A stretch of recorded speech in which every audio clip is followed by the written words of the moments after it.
Hey, it is Heavy Things Lately. Today, Heavy Things include Christian Ray Flores. This guy was pop star in Russia, helped Boris Yeltsin get elected. That's a true story. Hung out with Michael Jackson, tells the story of that. He was sort of exiled when his father was arrested in Chile, thrown into prison, lived in Mozambique. He's, I don't know, a unique character, deeply Christian in the Protestant tradition. We get into some Protestant Orthodox stuff. And above all, we get into what it's like to see the spirit of America, because he's written a new book, and to see that spirit and juxtapose it against maybe the spirit of Russia. This is a perspective of a New World guy who I really like. Christian Ray Flores, author of Little Book of Big Reasons to Love America, on Heavy Things Lately. Christian, welcome. It's nice to have you, man. Thank you so much for having me. I'm excited to be here. I think we already talked offline that there's going to be a lot of overlaps in our stories, so it's cool. Well, you know, I didn't know a lot. Yeah. I saw your work and then started digging around, and I was like, man, other than the fact you lived it as a child, I didn't. I was a suburban American, more or less. Like, we have a lot of similar things happening. For instance, language acquisition seems important in your life. Yeah. Christ, Christianity on some level, which we'll talk about. Nonprofit work. But yep. Can I just have these guys hear your story? Because it's nutty. It's really confusing and insane. Yeah, it is. I can give you like a very quick version of it, and then you can tell me if you want to go down a particular rabbit hole. Sure. So I was basically born in Moscow. My mom is Russian, my dad's Chilean, so we moved to Chile when I was a baby. And then, of course, Chile blew up with a military coup. There's tens of thousands of people arrested all over. There were concentration camps and secret prisons. And my dad ended up in one of those concentration camps, and they had him in these soccer stadiums. So we were in hiding, and then they released my dad, and he was lucky enough to make it into a refugee facility because of my mom. They had two that were organized by the UN, and it was just to keep the expats out of the violence.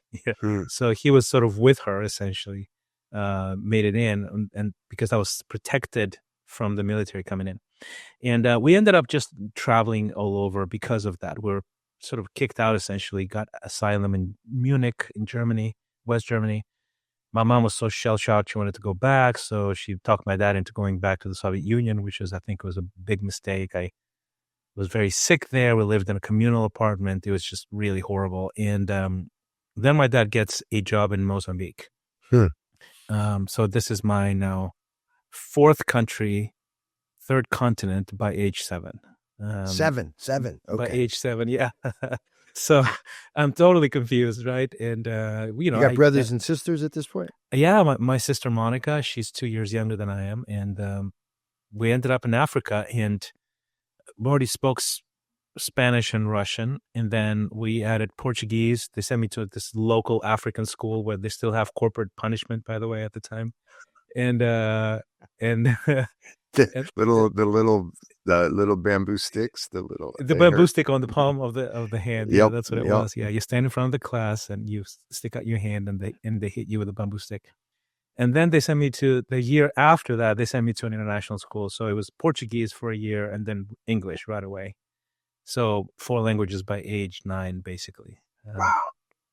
Yeah, that's the story, and then it sort of continues with a break of 7 years when we go back to the Soviet Union, and I go to high school there. I go to college there, get a degree in economics, and then everybody goes left, meaning banking and trade and finance, and I go right, music. Like I was the one guy who did something super impractical, and for some reason he just succeeded. So this is in Moscow, right? In Moscow, yeah. So I became one of the top pop artists in all of that Guys, territory go between check it different out. countries. Just go check it out, Christian Flores, because it's real. He's like helping Yeltsin to be elected, basically. Yeah, yeah. You'll get, if you go to YouTube and put Christian Ray Flores, you'll find a lot of 90s stuff with long hair and fun stuff, basically. So yeah, that's the story. I'm not kidding though, right? On some level, you were sort of co-opted by the political powers that be, and you were involved in an election. I was, yeah. Effort. Well, I was actually very sincerely involved in it. And of course, politicians usually underdeliver, right? So, but the communists were coming back. They were leading in the polls. Mm. And I had, and so Boris was running for re-election, and he was trailing. So they were making an actual comeback. It was very, very real. And I had a number one hit at the time called Our Generation. And it was this very bold anthem. And basically the chorus goes, we're the new generation, a sign of liberation. That was literally the song, right? So it was very charged, but also at the same time, a super hit. Like everybody danced to this thing, this hip hop and pop and R&B, and this heavy guitar in the background, and it just took the country by storm. It was everywhere. So the Yeltsin people, they were like, perfect, this is it. So their sort of version of Rock the Vote, they used that song because it was such a anthemy thing to rile up the youth vote for Yeltsin.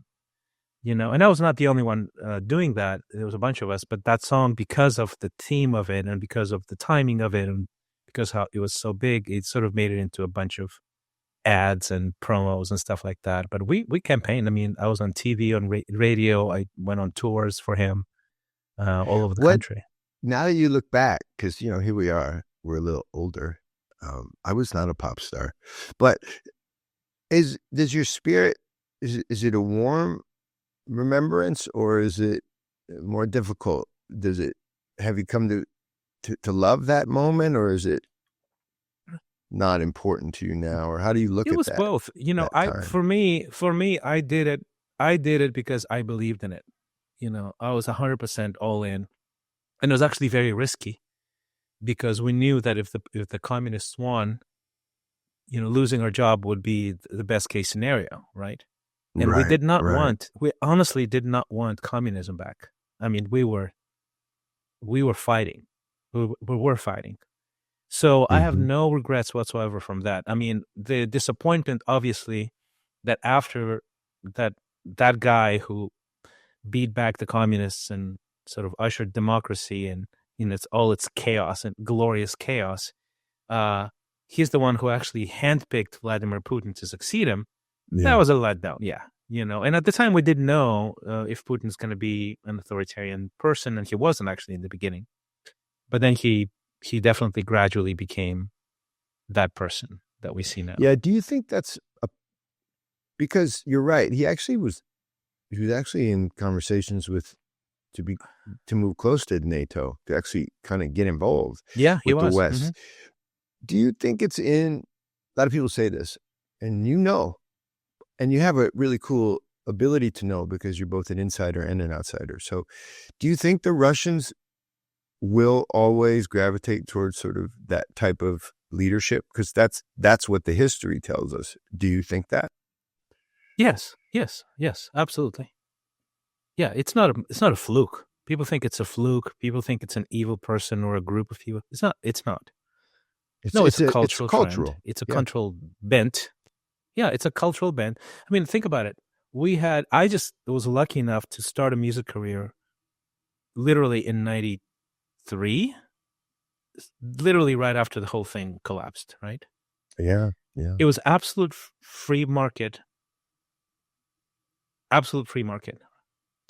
And then you can clearly, optimistically even say in however you want to describe the timeline of the Russian state, because it's sort of a fluid situation. Let's say even 850 years of Russian history, there was 10 years of freedom in all of that, so the cultural DNA is just not even present.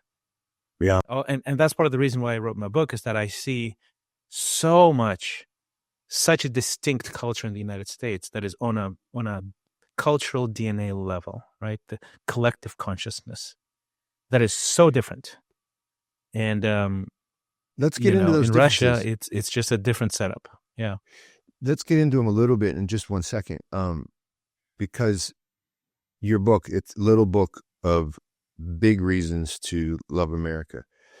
I really want to get into that because in this pod, we talk about New World people, Old World people. It's like people of the Enlightenment or of this strain of Western rationality, and then people who may not, they don't conceive the world the same way. And so that's kind of a way we think of things on the pod, for better or worse. I'm a historian. I studied history, but it could just be made up. I don't think it's made up from my experiences living in Mozambique and places like Sierra Leone. I think it's a real thing. That's how our podcast got started. But you know where I was? I just want to bring this back for 1 second because this is a really interesting moment in history. I was in the Georgian Republic in 1994 and 95. So again, our worlds are weird. And the Georgians were balancing. The Russians had gotten involved with Abkhazia. I don't know if you remember that, but I do remember that.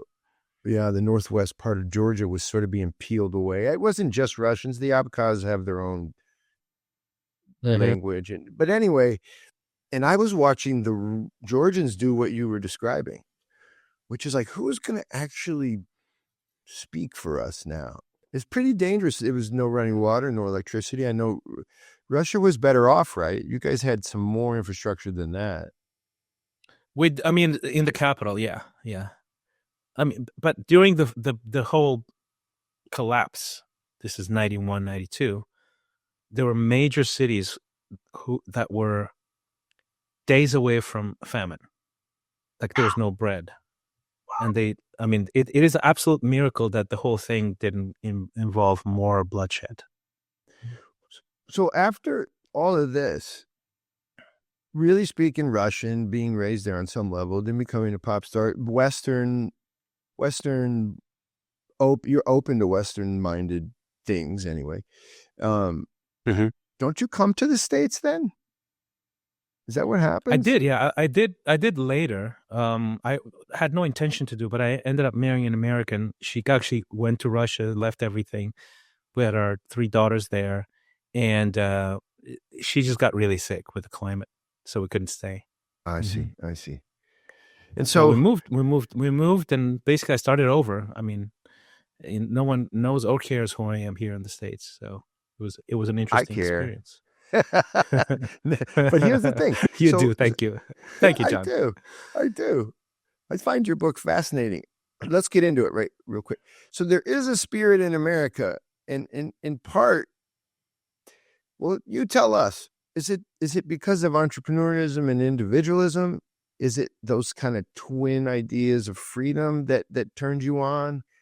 Why do you love this place? Because clearly you wrote a book about it. I do. And actually, I owe the American culture my success even way years before I moved. Because I was sort of behind the Iron Curtain for for most of my life, right? Until I was 22, something like that.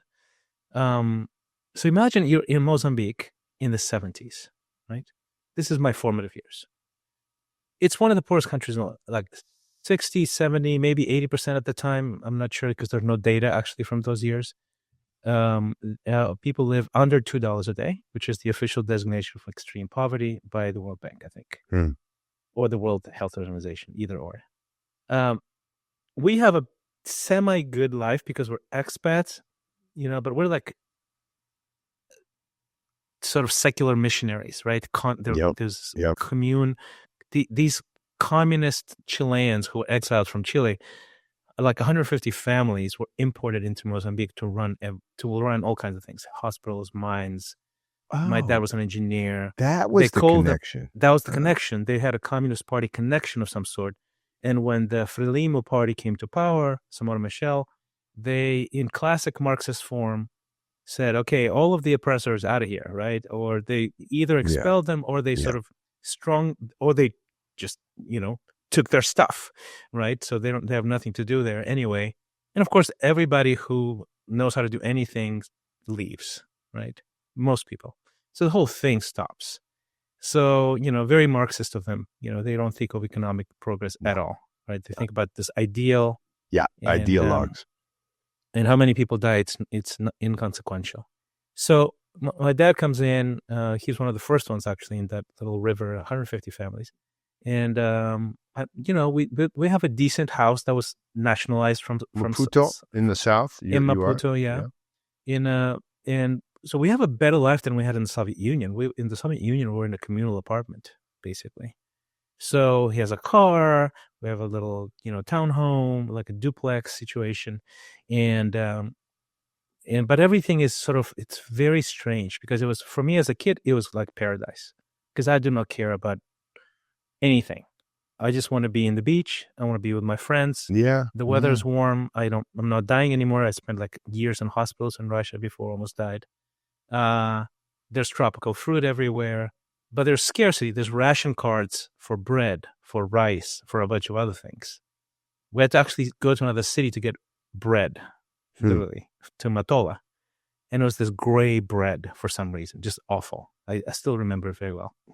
And gross. then the rice, we got the rice, and in third world countries you get a maid because that's it's not only a luxury, it's not a luxury, but it's a responsibility to take care of somebody, right? Yeah.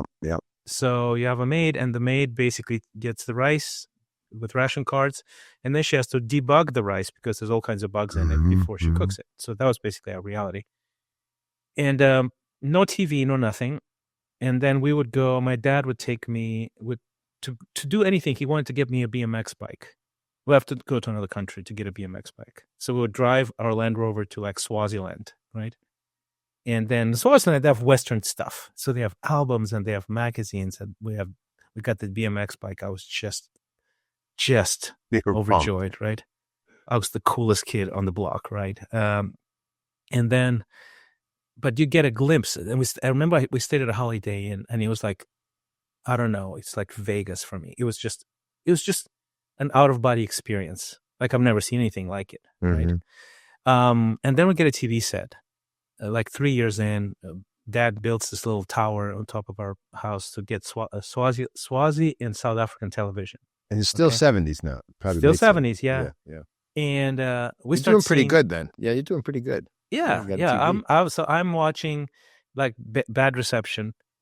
These shows like American shows like The Love Boat and places like stupid shows that I tried to watch it the other day. I couldn't even finish an episode. Right? We might play the Love Boat theme, right? Exactly. On this spot. And things like that, right? And through that little TV set, I see a almost like a parallel universe, right? The cities, the streets, the homes, the clothing, the cars, cruises, right? Really? And I remember going, we are people, they're people, and they live like that, and we live like this, sort of those are the first glimpses, right? And then, of course, I've traveled a bit, we went to see family, and I would go to East Berlin. I had a cousin there, and we would cross over to West Berlin, and it was like going from monochrome to color. Yeah. And so we'd see these two worlds back and forth and back and forth. So I developed this, almost like I was tuned into the frequency of the American psyche, I guess, right? Cultural DNA. And I was like, I want to be like that. I want to be entrepreneurial. I want prosperity. I want to build things. I want opportunity. And then entrepreneurship in the Soviet Union was illegal, actually, right? So we're doing all this stuff to make a little money that was all illegal, right? And that was my project in the Georgian Republic in 1994 95. Was it? I was working with widows to deliver food. So I was seeing a lot of war stuff, but then I was also, it was on a grant from USAID, ironically, which we should ask you about that. Ooh, interesting. Yeah. And it was on a grant to go and teach entrepreneurship to, in particular, you remember this? There would be like 12 ladies all lined up selling the exact same vodka. Yeah, And yeah. By like a metro station or by a yeah, store. all the same price. Yeah, yeah, all the same price. Yeah. So we had this like mandate to go and teach them about marketing and so sorry to interrupt you, but Yeah. yeah, But I was that guy. I was that guy who I was tuned to the thing. And this was way before the Iron Curtain came out, right? So I'm interested in show business.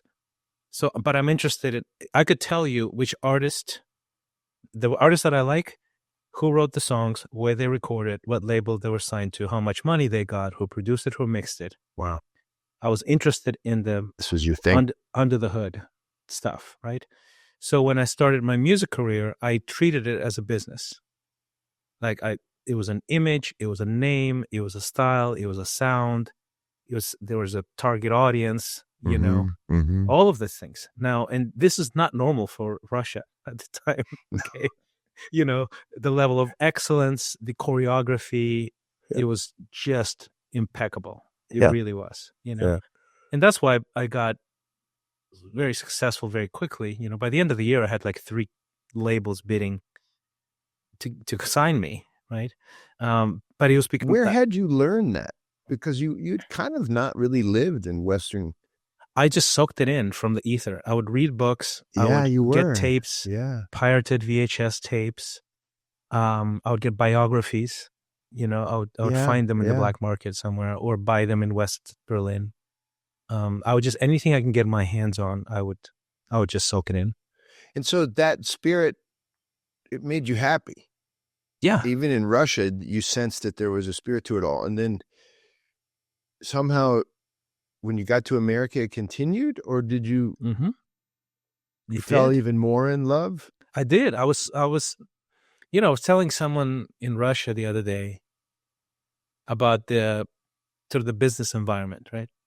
In Russia, you can be, I have friends who became filthy rich during those years, and that it was the wild 90s, right? It was just insane. Crazy. And the reason why they got filthy rich is because the baseline of the people, the baseline of the system had no entrepreneurial competition at all. So if you're slightly entrepreneurial, you're going to crush it over there, right? In the 90s. Yeah. So I'll tell you a story. I met this guy. I was in LA. And he's one of those guys who got really rich on importing American chicken legs, frozen chicken legs. I don't know why, but he got massively rich. So he invited me to his massive villa in the Hollywood Hills in LA that he was renting. He had 2 convertible Rolls Royces and parked outside. And he was like, you want to take one of those? I'm like, no, dude, I don't want to take one of those. But I was hanging out with him and he was telling me these stories, right? And he was, in Russia, they called him farsovщики.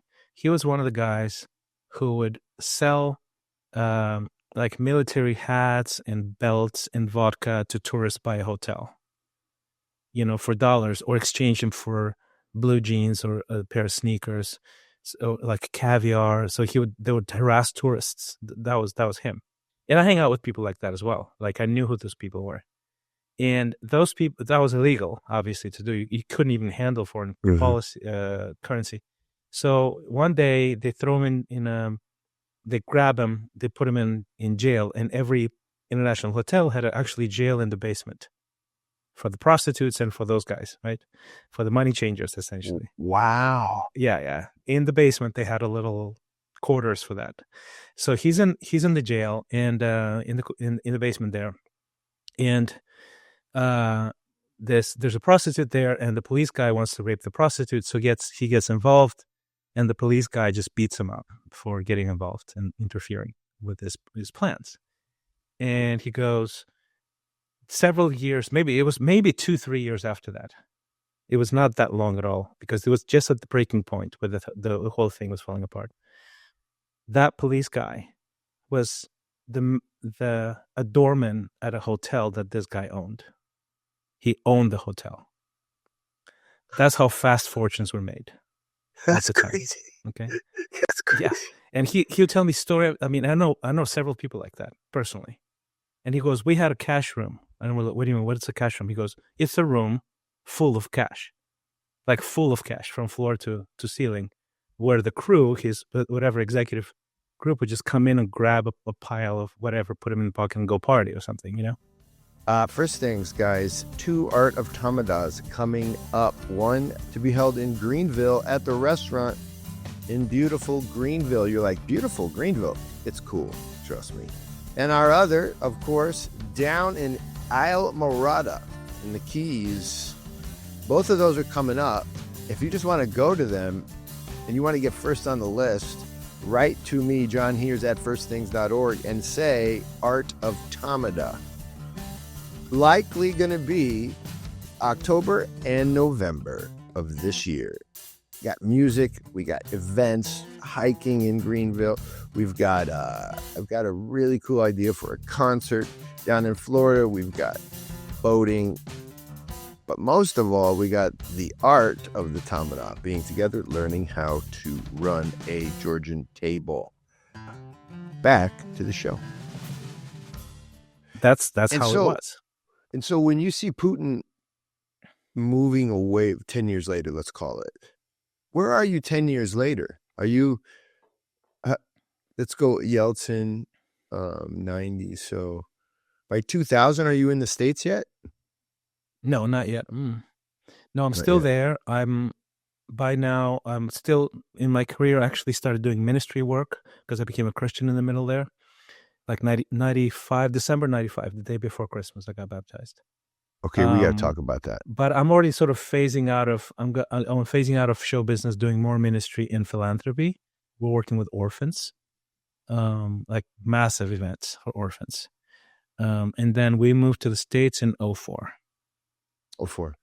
So as you're watching the grip on, let's call it the free market, I might have some qualms with that term because there aren't many real free markets. I find the most free markets in an African market on the side of the road. Those cats are just buying and selling stuff. But yeah, or Russia in the early 90s, that was actually free 90s, market. Right? It was mad, when you saw it being, did you could Russians understand why? I'm not saying that it was justified, but was there an understanding that it needed to be reined in, or were people smelling out? Yeah, I mean, there was definitely a sentiment. There was a sentiment of resentment, and it was multi-layered, right? Those of us who were beneficiaries of the fall of the Soviet Union, we just loved every second of it. We were, top of the world, basically. We thought it was just the best thing ever. We're so grateful, right? But free market is ruthless, right? Especially if you don't have an infrastructure of any kind. So the whole supply chain that was built on decades and decades, 75 years of socialist rule in Eastern Europe, that it was supply chain, right? They were moving stuff around and manufacturing. All of that got disrupted, like literally overnight. And the whole thing comes crushing down. So the most vulnerable people are the older people who are now actually hungry.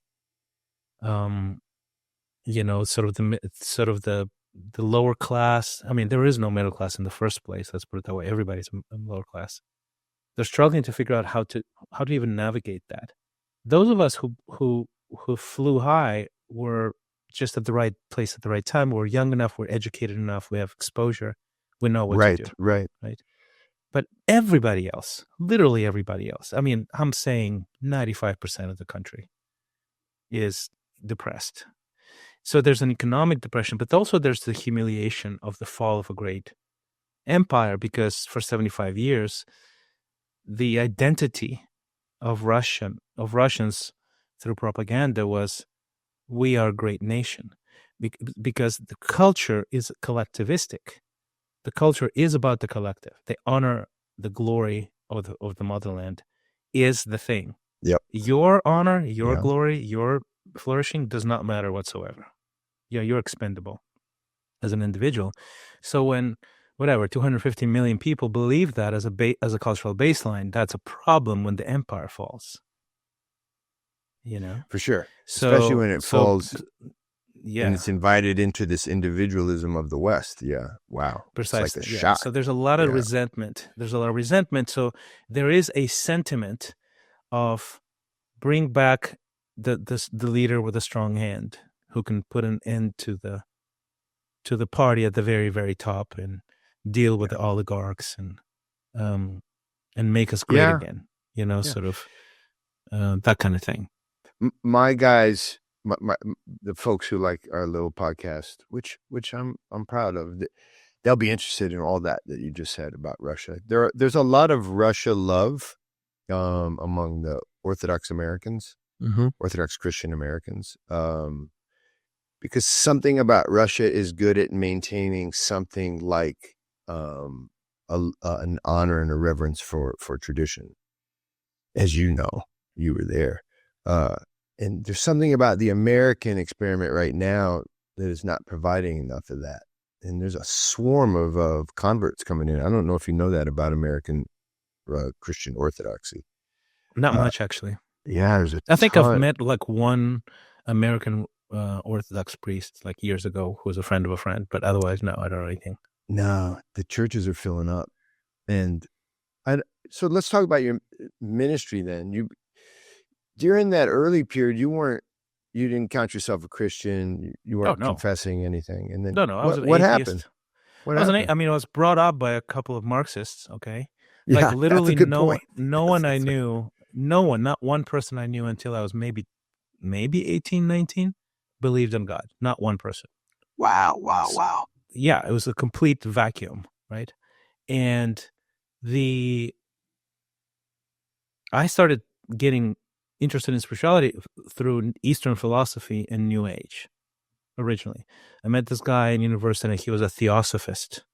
Oh, okay. It's a little creepy, by the way.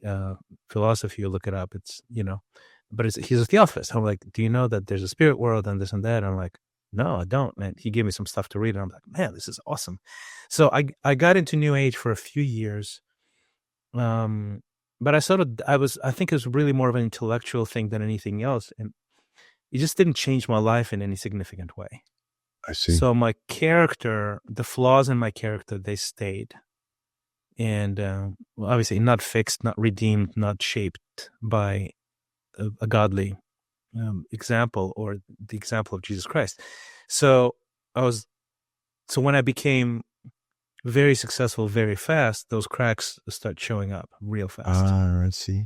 So the pride, the arrogance, the shallowness, the ego. I mean, and honestly, look, if you're in your early 20s, you're sort of that way anyway. You tend to want to adult and know and think that you know things.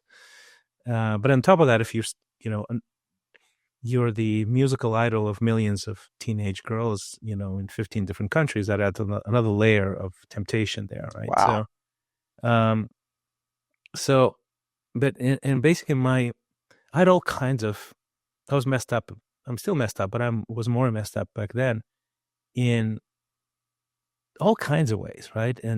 But the thing that really brought me down to my knees was romance. My parents were divorced, and I sabotaged every relationship I was in because I basically was like, I don't believe in marriage. Every marriage will end up in the same way, and then it ended up and broke my heart, and it's gonna ruin the kids and everything. So you want love, you want romance, you want a family, but you drive everybody away. And that's what I did over and over and over again, until the lady that I drove away, she was this runway model because I was supposed to date runway models only.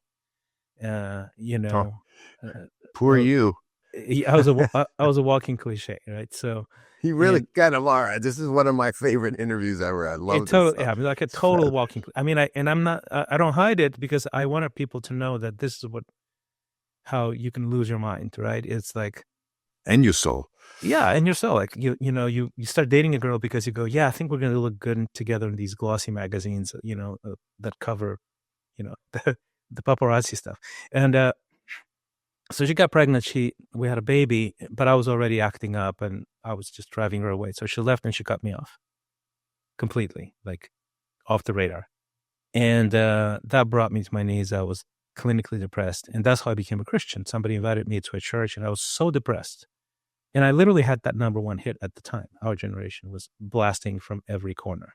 Wow. And I was just alone, depressed, I was already very thin, and I lost unhealthily thin. And somebody invites me to this evangelical church, and I didn't like any of it. I think the singing was horrible. It was, there was a bunch of evangelical churches that came in. So all these people are first generation, like kids, children, right? Yeah. Becoming Christians. Like an explosion, because there was a vacuum of spirituality. There was no spirituality. And I meet this guy. He's a Canadian missionary. His name is Andy. And we meet and we go out, and he starts telling me stuff about him. And then I go to his house and I see his family. And I literally had an epiphany. I just said, how do I get what you have? Literally, that's what I said to him. Like, wow. Straight up. It was I think it was from the Spirit, right? And he goes, I'll show you if you're willing to, I'll open the Bible with you. I said, all right. I had no idea what I was getting into, right? No, but you saw beauty. I did. I saw what I wanted. I wanted a family. And I know he got that family because of Christ, because of his faith. Yeah. This is, there's a writer here, Timothy Petitsis, who wrote The Ethics of Beauty. He's an Orthodox guy. Mm-hmm. And he's like, we spend a lot of time on trauma, talking about the trauma. He goes, no, just put people in front of the beauty. Mm-hmm. Then they're driven toward it, not because you're forcing them. It's they can't help it. His argument is we don't have enough beauty. We have a lot of images, but I like that. I really like that. There's not enough beauty. Yeah, you saw it. Sounds like I did. It was just we're just sitting in a little kitchen in a little apartment in Moscow, and I saw that, and I basically turned myself in. Yeah, I did. Yeah, and I'm literally a major pop star. I have an entourage and everything, and I listened to him like, Daniel-san listened to Mr. Miyagi. That's how I did. That was my heart posture. I was like, just tell me what to do. And you could stay on track, like you could follow, or did your pride come back and you wanted? No, I kid you not. I gave it all up, all of it. Did you go find your baby's mama? No, she remarried, married one of the top tennis players on the planet. She was a little bit of a gold digger, right? And I see. She was living in Switzerland. I couldn't be I could see my daughter only on magazines, in magazine photos about them. Wow. For like 6 years, I was separated from her. But she was out there somewhat in the eye, and so you could, that's tough. That's tough, it's horrible. Christian. It was horrible. Yeah, it really was. Yeah. And then I had a buddy who's a pastor in the Philippines who sort of had my story. He's a rock star in Manila, and he became a Christian, and he was separated from his son, and had the same exact story. And I flew him out to speak at a conference that I was organizing, and he was like, started hanging out, and he goes, yeah, this is my story. I'm like, really? He goes, so are you praying for your daughter?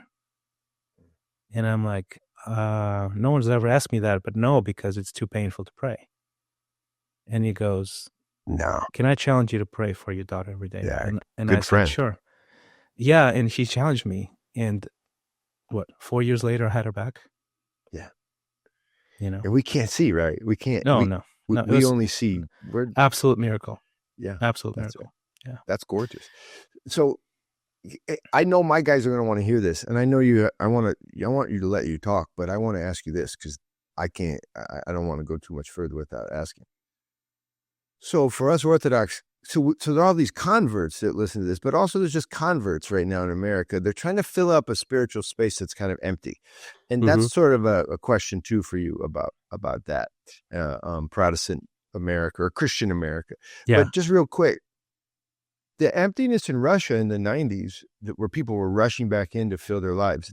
So there were Protestant missionaries there, but around you were these Orthodox churches. Yeah. And so what did you think about them? What did Russians think about them? And were they filling up too? That's a good question. As a matter of fact, I have a funny story that when I was 18 years old, this is before the fall of the Soviet Union, I actually did get baptized in an Orthodox church because I needed supernatural help with finals in college. I was so Did you guys hear desperate. this? It's so interesting. Yeah, Yeah, that's right. I Though was that so makes desperate. sense. I'm like, I need something, man. Like, so I walk into this church. It was like literally walking distance from the Kremlin. I'm like, how do you get baptized here? And the priest goes, oh, you pay a little fine and you choose a date in the calendar, and we'll get it done for you. I'm like, all right. So I did, and Christian, that's not how it works. I just want you to know that, but go ahead. I know that as a Christian, Or at least it's not supposed to work like that. no, it's not. And he didn't even the funny, and that's sort of informs you. It will inform you what I thought of them at the time. Is that this priest? So there's like this really long ritual, okay, like the going around the altar thing, and like there's all kinds of, and some of them were really strange. But anyway, like they cut a little bit of your hair and put it into the thing, and it's very involved. Okay, but then there's a time for confession, right? So you line up. There's like 4 or 5 of us who got baptized. We take turns, and he sort of covers us with the little thing, and he goes, "So okay, so did you do this?" I'm like, "Yeah." Did you do this? So he goes through a list of sins, and I'm like, "All of them, right? All of them." And he goes, "Okay, you're forgiven." Like, there's no talk of repentance whatsoever, right? At all.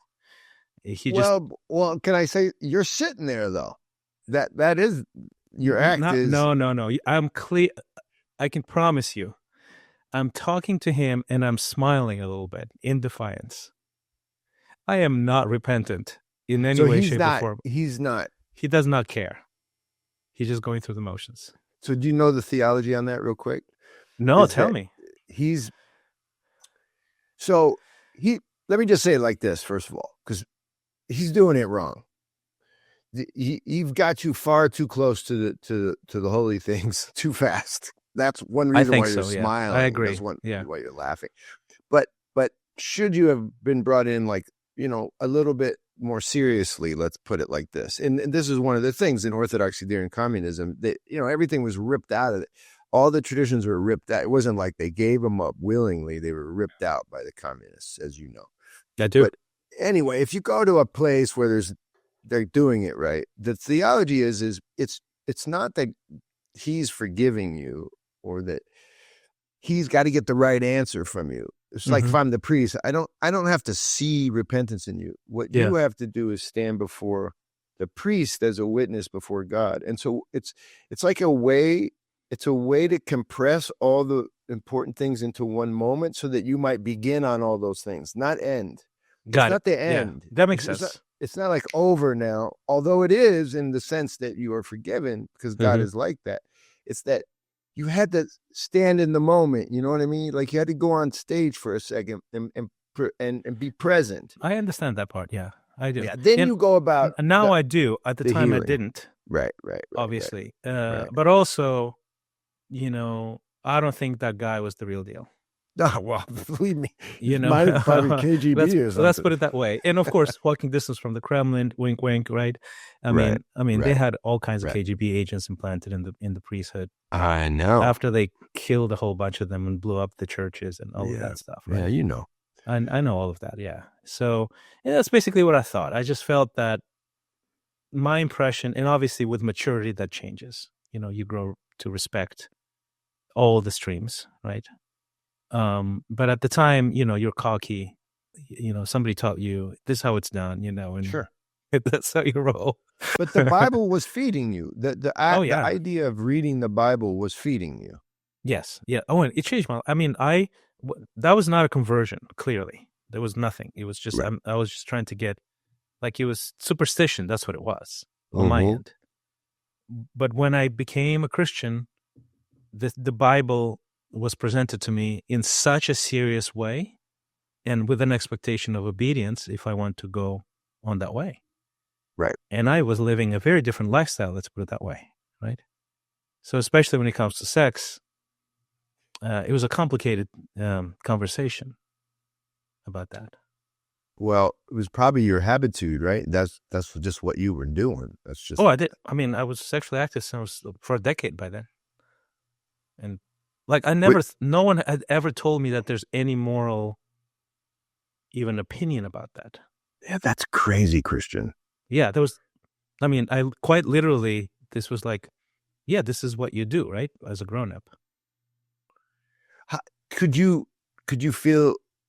I'll use the word addiction or call it a passion. Could you feel that there was a fire to have to quit? Was sex hard to quit? What were the hard things to change? Or maybe they weren't hard. Maybe they I think happened overnight. sex was the one. Yeah. I mean, because I don't really have an addictive personality. And that's sort of the American seriousness about treating show business as a business. I was like a buzzkill when it comes on tour, because everybody wants to, like, when you go on tour, you do play a sports arena. Somebody organizes the tour. One of the perks of organizing a tour is partying with the star. Mm-hmm. And they will just serve you food, drugs, Oh, I see. women. They want that's to party their with payment you. to themselves. Yes, they get to party with you. And I was the one guy who said, no, I'm working, I'm going to my room. I'm eating, then I'm going to my room. That's it. So I got a reputation, like a negative reputation with some of the producers, because they wanted to do more fun stuff, and I didn't. Mm. And I had a very strict sort of code on tour about sexual stuff. Groupies, no nothing. You know, like my whole crew was terrified of me because I was so serious about it, right? Wow. But then at home, all bets are off, right? So it's not that I was very righteous at all, right? And you still had access. You could still kind of get what you want. In your own exactly. Way. Yeah. So, but I think the sex part was when I was, and he was like, okay, so here's sex is for marriage, and I'm like, okay, I want to get married. And he's like, good. So you need to stop until you get married. And I go, I don't understand the words coming out of your mouth, kind of thing, right? So we went back and forth about it.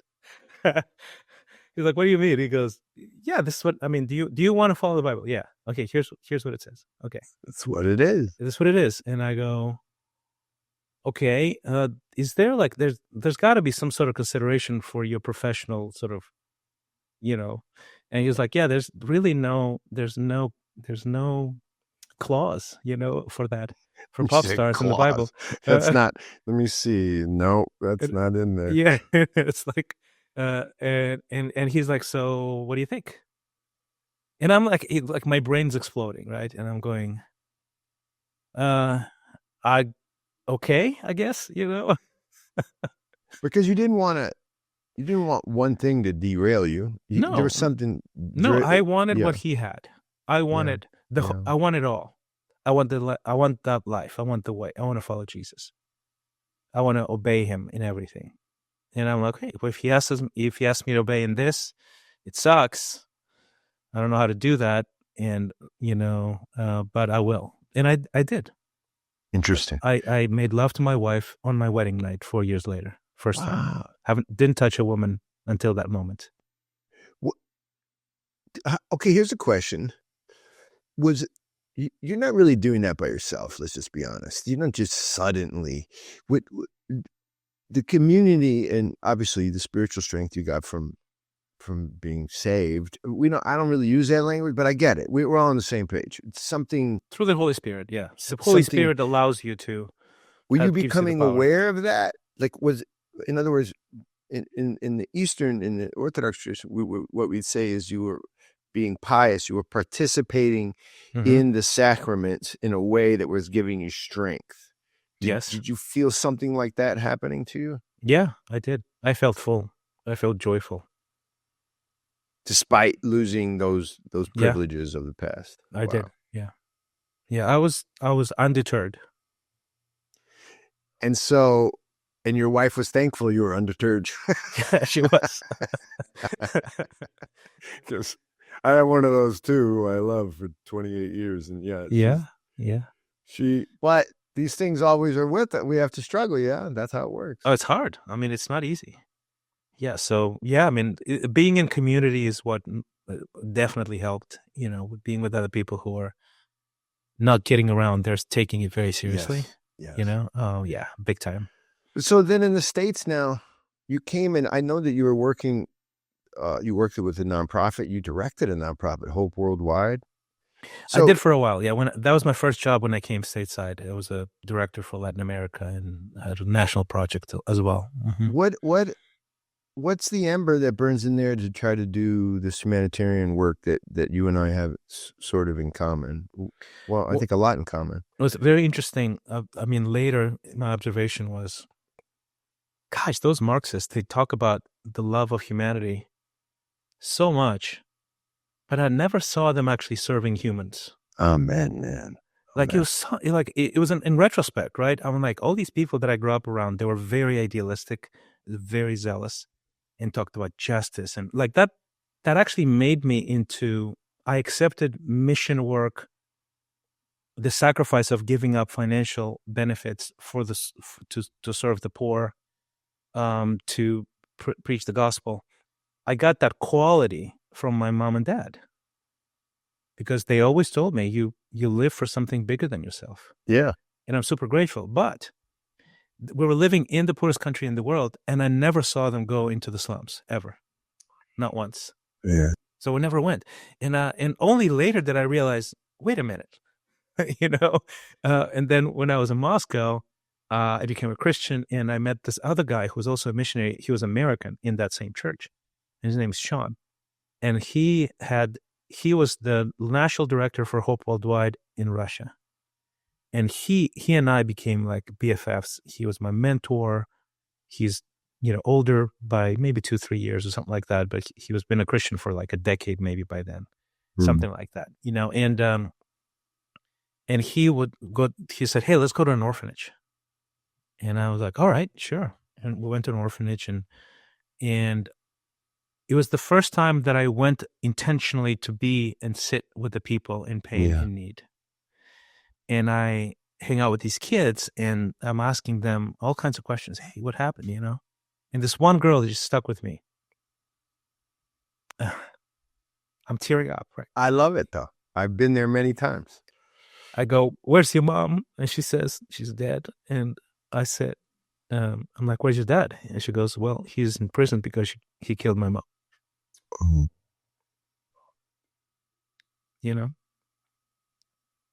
So you sit with people like that, and then you go, the fire in the heart, right? That's burns. it. Now it's not. Right. Yeah. But God gave you that moment. Yeah. But, So I started really, that hanging little out with girl, them. she lit you on Yeah. that little moment. She doesn't even know. Yeah. Oh, her suffering was made whole somehow. Oh, I'm going to cry too. Oh, Lord. Yeah. So we started going there. I would do shows for them, would hang out. Deb would teach them how to cook American food. Like, we just became BFS with these kids, right? Then this was just one orphanage. And then I got letters from them for years after that. Like, I was in America, I got emails every once in a while. They would find me on social media or something. Yeah. And they would just say thank you and, all of that. So, and you became richer for that. You became richer for that. Absolutely. Yeah. So I sort of, it just never went away, that passion. I just felt like it's non-optional to not be involved in serving poor, basically. And we did this big events eventually, Sean and I, and we had massive volunteers from the church, and we had like a sports festival during all day. We'd rent a sports arena, and we bus in like 3,000 kids, orphans. And they would do all kinds of competitions in sports all day. And then in the evening, I would bring my celebrity friends, and we'd do this big show for them, this concert. And we did it every year. And they just looked forward to that every year. That was the highlight of the year, right? And one of the years, so Sean and I were having breakfast, and I'm like, Michael Jackson's coming to town. I know he loves children's causes. What if we time the festival to his trip? And I know it's a Hail Mary, but what if he comes, right? And he's like, really? Okay. And we basically did it. And then it was like 0.1% probability. And then he said yes. He came. Yeah. And I was like, until the last minute, we didn't know if he was going to show up. And we had all these kids learn like choreography to Michael Jackson songs and stuff like that, just to, say Where hi was this? Where was this? This was in Moscow, yeah. In Moscow? Yeah. And we're in the walkie-talkies, and we're like, okay, he's 50 minutes out. His entourage is, called. And I was like, he was probably one of the top influences musically. I mean, they actually called me Michael Jackson of Russia for a while, because I sort of looked like him. I danced like him. So he's walking in, and and I'm like, I froze, completely froze. You froze? Yeah, I totally froze. Yeah, yeah. And then, You've been on stages, you've been in oh sports yeah, arenas. I just completely paralyzed. Like I couldn't get a word out of my mouth. I was right there, right with him. And then I realized that he's still in the room, and we're supposed to start a show, and I'm supposed to go on stage in front of him.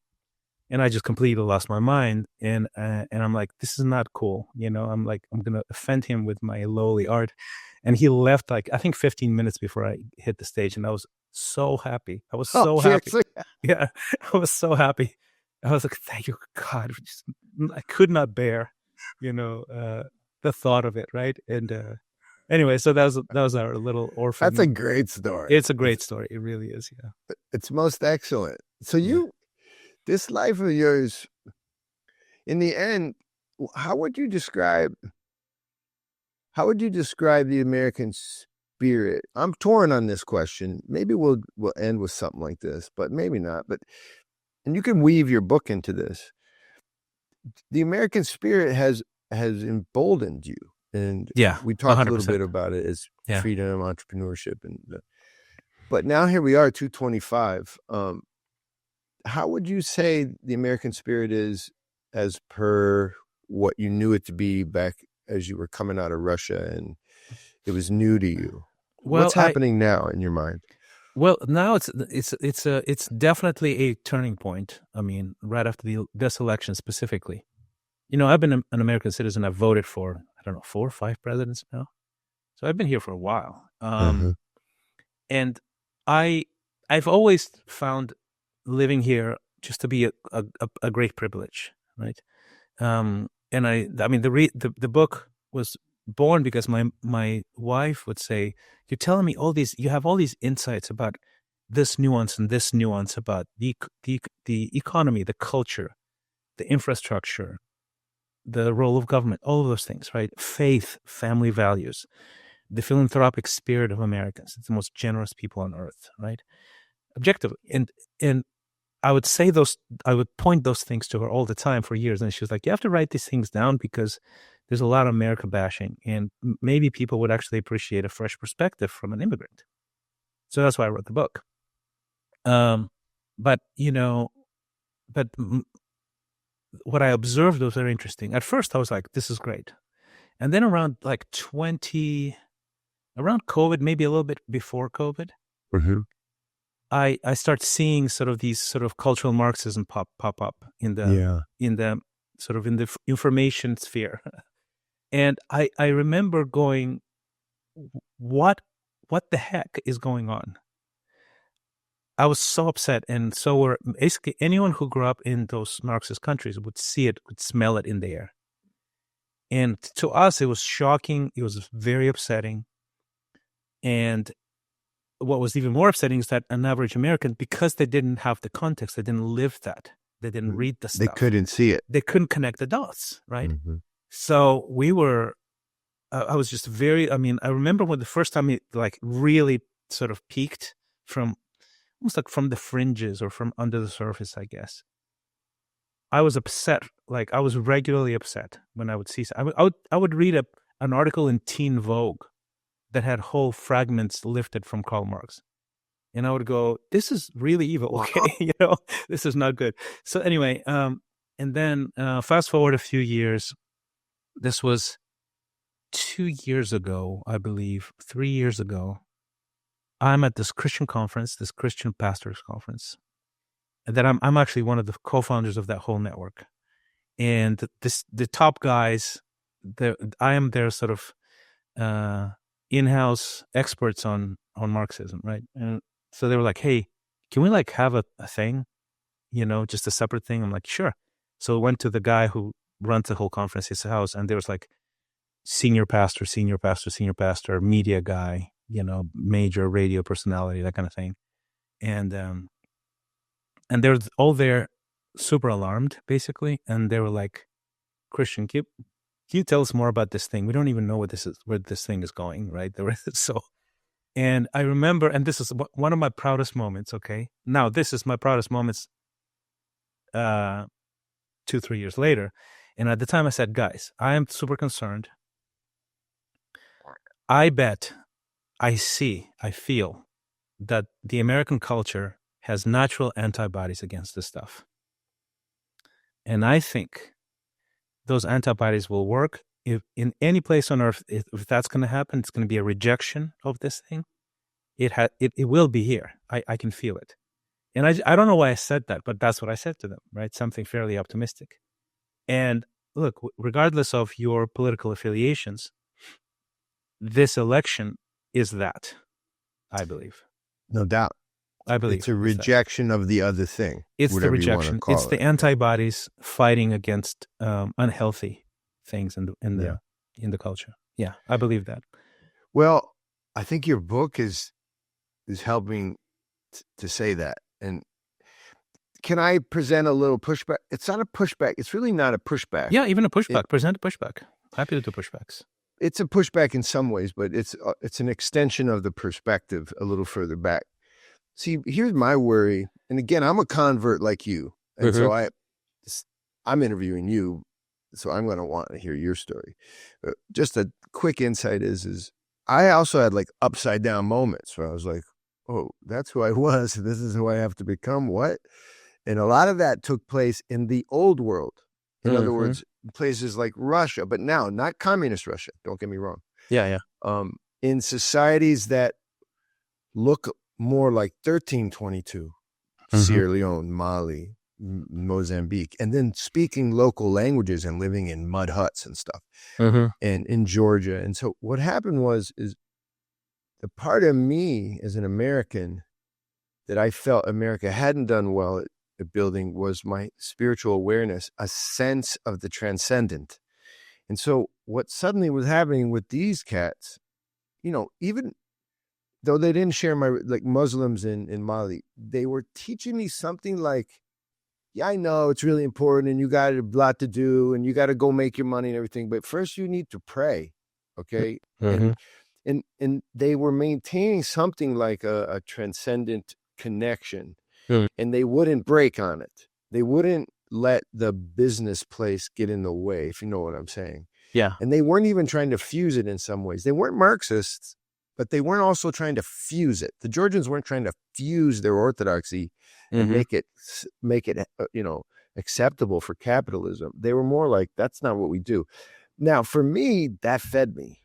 And so my question is like, I'm afraid that what America either always was, or has become is simply a place where success in the end is about marketplace success. There's no spiritual criteria for success in our land. And I get nervous about that. What do you think of that? I would say it's a yes, and I would say because one of the things that Alexander Solzhenitsyn said, when he was asked what happened in Russia that resulted in the deaths of millions and millions of people in the gulags and stuff. Of course, he wrote the Gulag Archipelago. And he was, that is a piece of literature that contributed to the fall of the Soviet Union because it revealed the evil to the Western world. And it was a brilliant piece of work as well. And when he was asked what happened, he said, we forgot about God. And I believe that to be true, 100%. I see. They just destroyed the spiritual texture of a nation. And to this day, I have a podcast as well. And I interview people. One of the guys I was interviewing was interesting. He measures the happiness index of countries. Yeah. It's this big TED Talk. And I was asking him, and I said, okay, so tell me about and he goes, yeah, the Eastern former communists have the lowest happiness index. And I said, what do you think that is? And he goes, because with the destruction of the faith texture, the family went too. And I was like, well, that's profound. I didn't expect that, So, and then the reason I bring up Solzhenitsyn is that he was sort of the celebrity in stateside, and Nobel Prize winner and the whole thing until he spoke, I think it was in Harvard. Was it Harvard? Yeah, Harvard. and he basically rebuked the American culture for heading in the same direction towards individualism and forgetting God. Yeah. And he then became less popular immediately. Yes, he did. He became, he was like, "Hey, He's like, you're why are you messing with raining our our flow." parade, man? We got to knock it off. So I would say, yeah, of course, that's always the tension in America, always. But I do believe in the cultural DNA, in the collective consciousness. And the reason I believe it, just not theoretically, but almost like experientially, is that in no place, I've been to 42, 43 countries. I've grew up in 6. And I've been, as a grown up, I've been in sort of high places with people with power and money and stuff like that. Nowhere else have I seen so many just ultra rich people. Some of them are very close to me, who just love God with all their hearts and love their family and love their children. And, there's groups of capitalists who get together just because of their faith. Yeah. And they gather money and provide help literally on a level of a small country's GDP. And they do it because of their faith. Yeah. Okay. And I just don't find that anywhere else, so that gives me some optimism. It's a good witness, brother. That's it. They say that about Americans. And so I'm in that business, right? And we could talk about that sometime. Maybe come back, because I really have enjoyed speaking with you, and maybe we should keep going. But they say that about Americans, and it's absolutely true, because we've managed to have a nonprofit that's never taken a public dollar. Like, how's that happening? It's because private people are generous. So let's not forget, though, because I don't believe that the communist spirit can do that. I don't think that spirit of generosity is built into a lot of let's call them worldviews. Let's call them worldviews.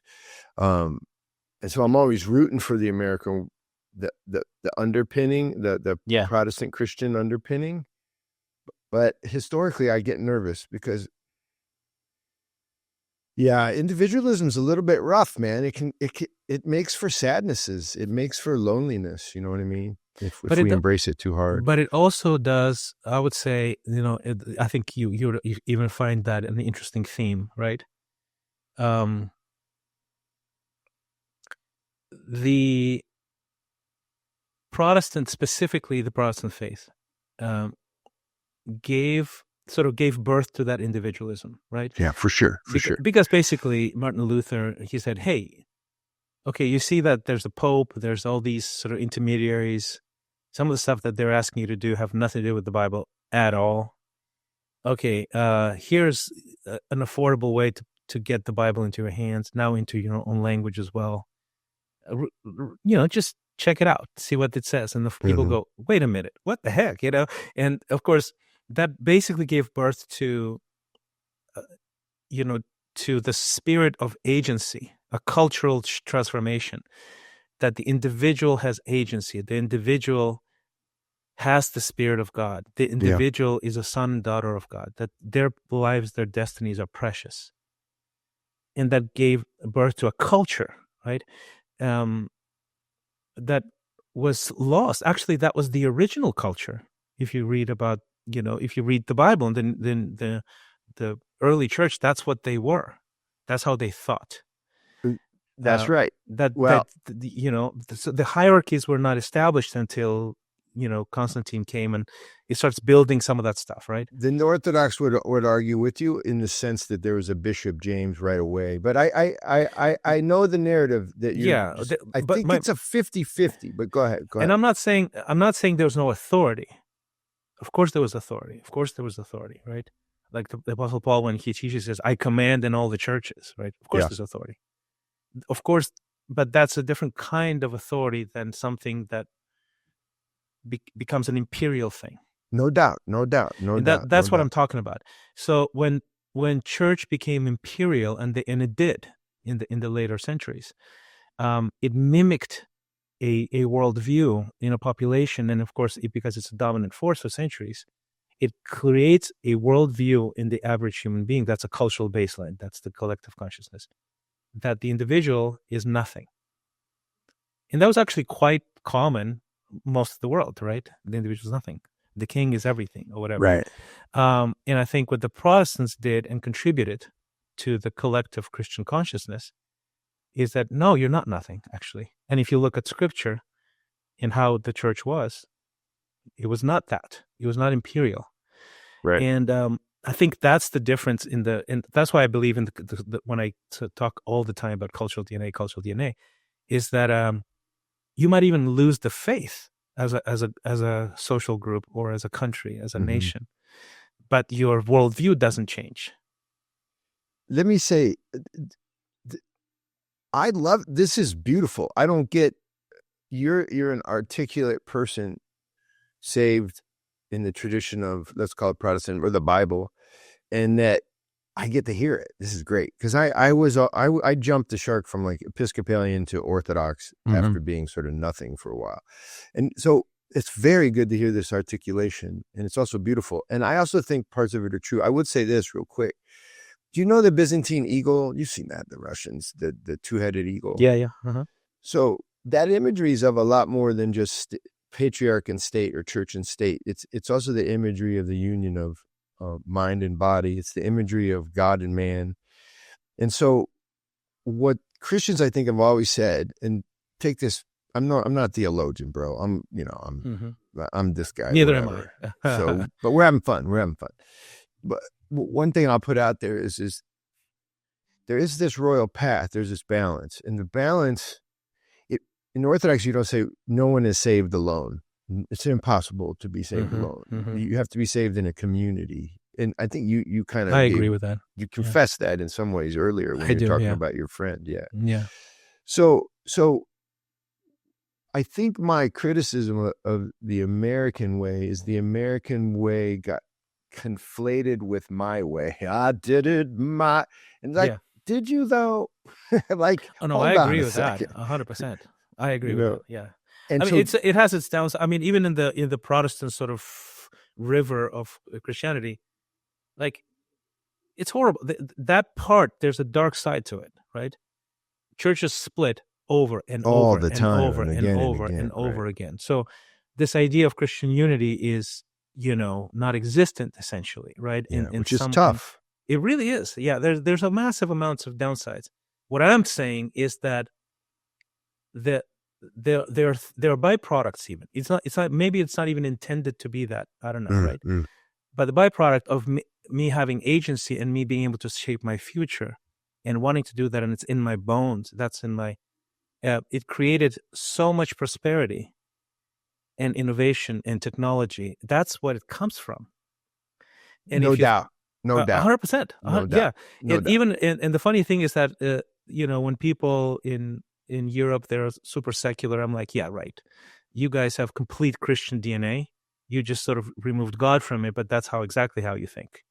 So and you've heard this argument though. Yeah. That you again, I'm not attacking, we're having a conversation, but the Protestant spirit is the only spirit that could produce atheism. In other words, the individual taking all the way out as a rational idea ends in I am my own. It ends in Descartes, like I think, therefore I am. Yeah, I believe I can see that. 100%. It's a little. On the other hand, the other side, right, go off the rails looks like it looks like an evil communism. Yeah, I hear it does. It's top-down hierarchical imperial stuff, and then it creates a nation that doesn't. I mean, and that's sort of what people don't see from here, that we're not born there in Moscow, in Russia, right? For sure. I am nothing. The Tsar is everything. And that explains so much. Yeah. So much. And even my life doesn't matter as long as the glory of the empire is proclaimed at any price.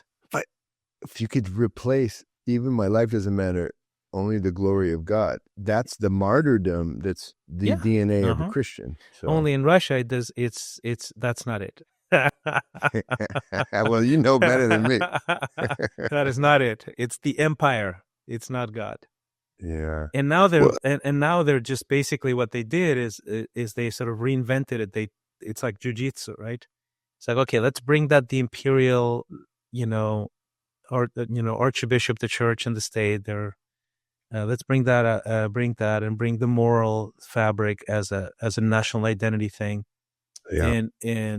But what I'm telling you is that is just not the average Russian. It's just not. It's just a marketing campaign. It doesn't reflect. It doesn't reflect the collective consciousness. Interesting. And it Where does doesn't that mean leave that you? it doesn't mean that orthodoxy in Russia is dead. It's not at all. I mean, it just lives in these little remote places where, it's not this public, in your face kind of thing. It's not. Yeah. But the average Russian, that's what they think, and Christianity has not penetrated, unfortunately. I mean, it did. Even it was burned out in 75 years. Yeah. I'm just thankful, because here's the cool news. I can live in my head and imagine all my thoughts to be true, or I can actually talk to a human who experienced. Yeah. And then this is one blessing of the crazy internet.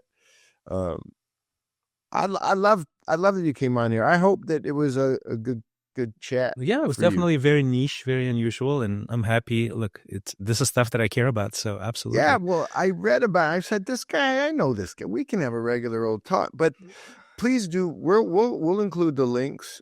Yeah. Your book is beloved, and it's really timely. And so, tell us, just point us toward what you might want us to know about, and we'll link everything. Yeah, you can just Google my name on Amazon and you'll find it right away, Christian Ray Flores. And then what you could also do is go to christianrayflores.com, and that's my newsletter. So I publish all kinds of fun things there, and you can subscribe and you'll receive it in your inbox. And I got to see a guy. We do these dinners. We have a restaurant. By the way, where do you live, Christian? Austin. In Greenville, South Carolina, where we live, we have a restaurant. We opened it in the Georgian tradition, the Supra. You've probably been to a Supra while you were in Russia, with Georgians toasting and singing. I go to Tbilisi like every 2-3 years. So you know. I know. I know that cuisine. So because we work there and I live there, we opened a restaurant. And guess what's happening? Americans come there and they love it. They sit around. We do 20 strangers sit down. We have a tamada. That's awesome. We do that. So come, because if you ever get a chance, and anyway, count us as friends at First Things, where we do this work that we talked about. So will do. Thanks for the invite. Yeah, man. And we'll talk to you soon. I appreciate it. Same here, man. Thanks for having me. Yeah, thank you. Christian Ray Flores. It's so cool. It makes you wonder. It really does make you wonder all the time how the Spirit moves. I do believe it is really easy to see that the Spirit moves beyond my comprehension. If you can't see that, then you don't clearly understand the Holy Spirit. You think it's only going over here to points A and B. However, it does seem that there has to be something like the culture of Christ. And in the end, it seems like I just hope I'm in it. Christian Ray Flores, guys, check it out. Check him out. We got links. Also, please subscribe and click and bells and I don't know, all that stuff. Check out, I got a new X.